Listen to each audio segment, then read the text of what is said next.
अरविंद ने India against corruption की एक जो है सभा रामलीला मैदान में ऑर्गेनाइज करी। उस सभा में अन्ना जी को इनवाइट करने की जो है बात हुई थी। तो उन्होंने मुझे पूछा कि किसको रखा जाए, तो मैंने अन्ना जी का नाम सजेस्ट किया, क्योंकि मैं पहले उनसे काम भी कर चुका था और उनका एक रेपुटेशन था करप्शन के विरुद्ध लड़ने का।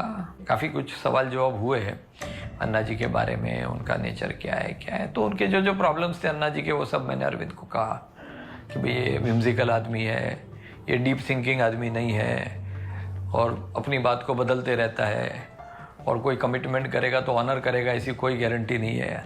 तो अरविंद हंसने लगा। तो मैं बोला फिर भी आप सोचोगे तो देश के दूसरे जो लीडर्स हैं इसमें he is a much better leader. फिर अरविंद और अन्ना जी मिले हैं। अन्ना के आंदोलन के दौरान, उससे शुरू होने से 3 दिन पहले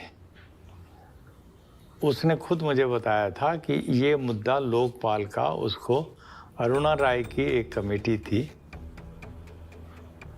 उसमें कई मुद्दे थे जिस पर उनको कोई ड्राफ्टिंग करके देना था सोनिया जी को, सरकार को। एक लोकपाल का था जो यूपीए के मैनिफेस्टो में था, वो काम उन्होंने अरविंद को दे दिया। अरविंद उनके कमेटी का सबसे जूनियर मेंबर था, वो खुद ही बता रहा मुझे। और उसने उसको ड्राफ्ट करने के बहाने से और लोगों से संपर्क किया। धीरे धीरे उसको लगा कि ये अरुणा राय की कमेटी का क्यों हो, वो मैं ही खुद इसको अपने लिए हाईजैक क्यों न कर लूँ, मेरे पास बहुत बड़ा मुद्दा आ गया। तो अरुणा राय को भी लगा कि ये तो अपने हाथ में खींच रहा है, तो उन्होंने उसको थोड़ा सा अलग किया।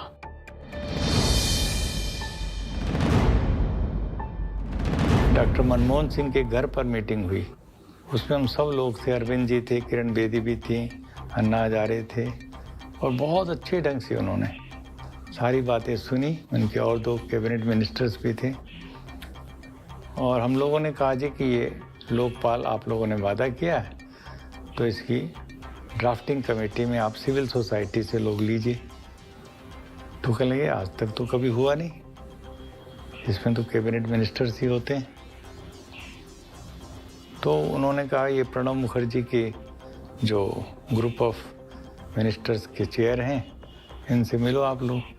तो खुद अरविंद उसको अवॉइड करते थे, मुझे कहते आप जाइए मीटिंग में, तो चलो मैं जाता हूँ।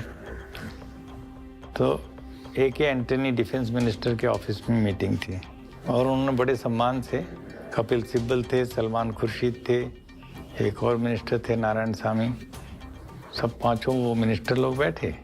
मैंने कहा जी कि आपको सिविल सोसाइटी से लोग लेने चाहिए।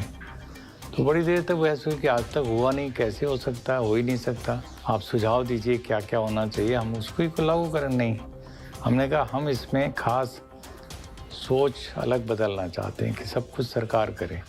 सरकार के ऊपर ही तो हमारे आरोप हैं, या मिनिस्टरों के ही भ्रष्टाचार की जांच के लिए ये बना रहे हैं, इंक्लूडिंग प्राइम मिनिस्टर।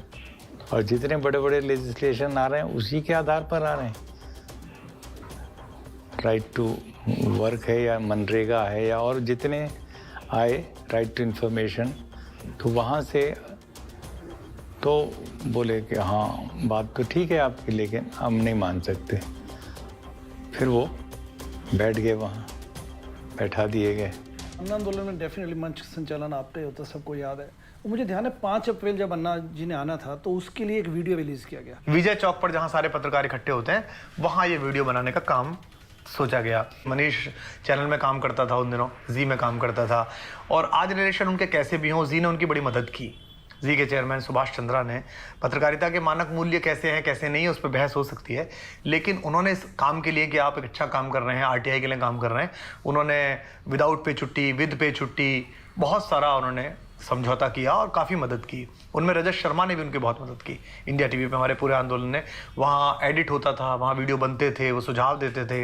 ये हाल था आंदोलन के शुरुआती दौर में। तो वहाँ मनीष एक कैमरा लेके आया, एक स्टैंड लेके आया, उसने कहा इससे बना लेंगे, और एक लैपल लेके आया।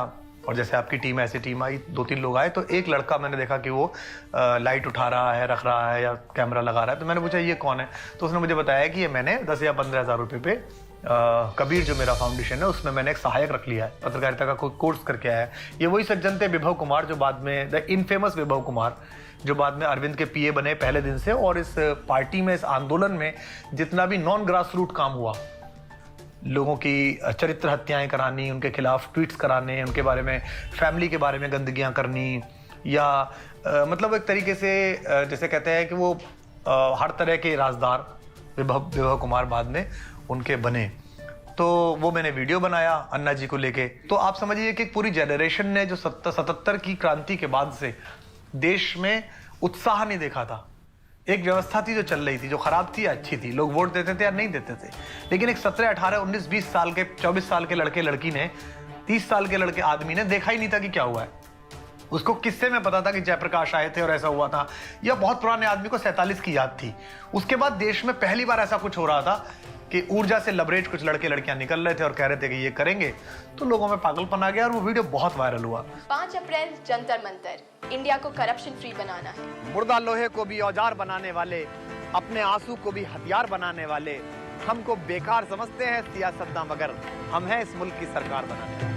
खाक नशीनों उठ बैठो, वो वक्त करीबा पहुंचा है, जब तख्त गिराए जाएंगे, जब ताज उछाले जाएंगे। अब टूट गिरेंगी जंजीरें, अब जिंदानों की खैर नहीं, जो दरिया झूम के उठे हैं तिनको से न टाले जाएंगे। दरबार वतन में जब एक दिन सब जाने वाले जाएंगे, कुछ अपनी सजा को पहुंचेंगे, कुछ अपनी जगह ले जाएंगे।